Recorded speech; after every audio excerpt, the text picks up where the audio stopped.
So my name is Liam Sirk. I am a technical producer at Akupara Games. My name is Joseph Shockley, and my role at Akupara is community manager. My name is Lily Marsh, and I'm a producer. I'm Luis. I am Akupara Games' very own video boy. My name is Miles Gomez, and I am a mid-level engineer. My name is Olivia Zern. I'm a level designer. Okay, my name is Suran Krishna Raja, and my role is a mid-level programmer. I'm Sina Breyer, and I'm the dialogue coordinator at Akupara. My name is Tanya Courtney, and I am a marketing producer at Akupara Games. My name is Xavier Stambo, and I am marketing relations, and that's everything public relations, influencer relations, and events. I guess I did really love Ever After Falls, which was the first game that I shipped with you guys. For me, I used to work on horror games, and so moving over to something that was more lighthearted and like wholesome to an extent was a nice change of pace, and like it was also like probably the biggest game I'd worked on at that point, so it felt like a big accomplishment. Yeah, I just like loved the 6-month period where I was just learning constantly every single day. I was just learning something new, which yeah, and I just like felt like okay, you know, I'm actually like learning something. Where before that, where behind the frame, I wasn't really learning much, just like repeating the same like motions, I guess. Cardboard Kings, I say, was my favorite because I spent a lot of time on it as an associate producer. Because of that, that was my first real industry credit, was on Cardboard Kings release, right? And so that I would say is my favorite game that I've worked on so far. It was a nice full circle moment. It has to be Cryptmaster. It has been like a very unique project to do. It's a very ambitious, game, and it's a very unique project what it tries to do. And it's definitely a game that has a very specific audience working on those trailers and with those characters as well.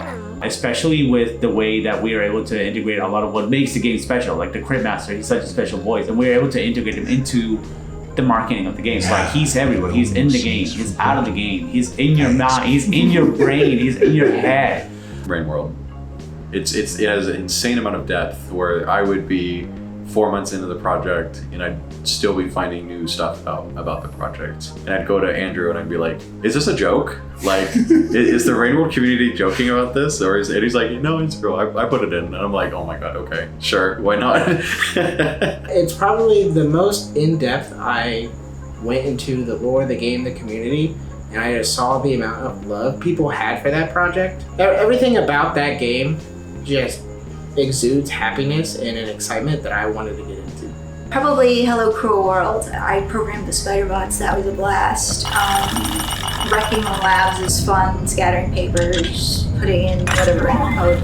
It's fun, and I liked the process on it. Everything went smoothly. Writing the chat lines for like 1,300, 1,400 chat lines was, I'm never gonna get to write that level of silliness and ridiculous like randomized chaos ever again, and it was just. I still remember when I went around to grab these nuts. Everyone gets crab and grab these nuts.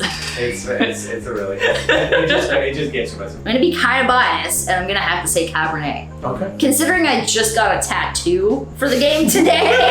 You're pretty committed. I'm pretty committed. Like, let's be real. I haven't worked on a game that has had such beautiful writing in a long, long time. And you have your skill trees where you're putting points into these different attributes, and because you're doing that, you're opening up different dialogue options, and then the replayability of it, that's where I get really driven into games.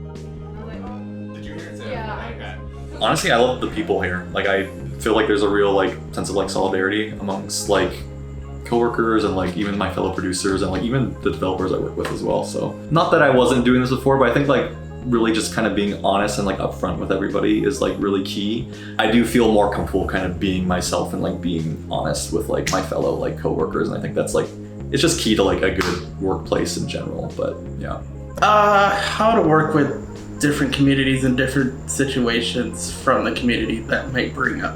How to react to different negative feedback, and then how to try to turn that feedback into a positive thing. It's very flat structure, and there's no hierarchy, which is pretty common, I would say, for a lot of like companies. There's like, oh, I can't talk to this person because I'm punching up, right? There's no feeling of that. So it's the ability to be transparent with my coworkers, no matter what. Everyone always knows what I need and when I need it. also, if I'm at a point where I've started to feel a bit overwhelmed about all the stuff that we need to do, my team is always there to like immediately reach out to me and ask me like, what do I need? Do you have everything you need? Do you need time? We can give you time. And like, it's just like having a really good network of support for what everyone else does for me. And like, that's what lets me really do my best job. Do you have an idea? You should say it. Developers are kind of afraid to like speak their mind on something. They might just like go ahead and do it, and like giving your own feedback to people who are giving you orders and stuff. And as long as it's good feedback, you know. I like the team, I like the people, everyone's nice, and not more importantly, but very importantly, everyone's really good at what they do. I feel like I can trust people to get done what they say they're gonna do. I feel like trust other people when we're working. I'm just glad to be here where I can trust people to do the work. So when I first joined the company, like a month in, both my mid-level programmer and producer left, so I was all alone in the company, and a lot of people were leaving, and I was just very worried because I was just only a month into the company. But then David had a meeting with everybody and said, hey, you know, like, this is what's happening. He hired all these new manager roles and made sure like not all of the work was just overloaded on him, and make sure like he took accountability in that way, which I appreciated. I was like, okay, you know, this is a company like I like to work with, because I'm like, you know, maybe I'll give it like a chance, right? And I'm glad I did, because they have been great ever since, right? Just working towards being a better company. I like that, right? And always like my managers like Esteval and whatnot, I can always go to them if I need any help or if I have concerns. They always have like the door's wide open. I can always go to them for anything, even minor things like that. And I feel like I'm heard here, which I really appreciate. The casual chat topics are really, they're fun. You know, it's a good way to start the day. Just instead of like starting the day, all right, let me check my emails, let me see what I got. I start the day with like, yo, if you were a hamster eating food, what kind of food would you be eating?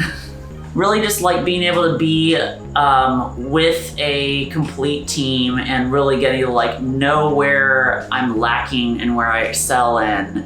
The dynamic energy of Akupara Games. I think that the company brings something really, really special with the different people who all want to contribute in a very positive and equally like powerful way. So I've really enjoyed so far like just like working with Buddy here sitting beside me, who the camera wouldn't know. Just off screen. Just off screen, yeah. This is gonna sound stupid, but it's to listen to people, because I know in public relations, for me, like half the thing is to get people to talk, make stories, and listen to people. But I wasn't, I guess, good at that, or as good as I wanted to be. And then I had to kind of learn from the ground up with a little bit of help from like Buddy and Chris.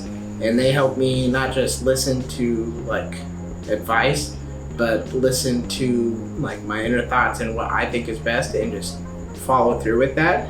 And as I said before, the people in the company have just allowed me to kind of grow in every aspect there. Akupara Games is a fantastic company full of fantastic people like Luis and Drew right here. And they deserve all the love that they possibly could get. My love for this industry and also for what I do has never been at a higher peak, and that is mainly because I get to work on really special projects with really special people. So Akupara is a really good place to work with, and I'm really happy I get to work on very special games that reach a bunch of amazing people. Thanks, David, for bringing me out. See you next year. I'm really grateful for Akupara because I got my first tattoo here. Listen, me too. Yeah. So thank you, David, for paying for that. I think everything that I keep trying to like passing through my brain as I'm like going through these 1,005 different things is just, it's about how everyone appreciates each other. And that's not something that I've really had the experience with at many studios. It's great to be here. I love it here. I love Akupara Games. Yeah. Okay. We all love Kronos. We all love Kronos. Kronos is life. Yep, Kronos is life. Warship Kronos.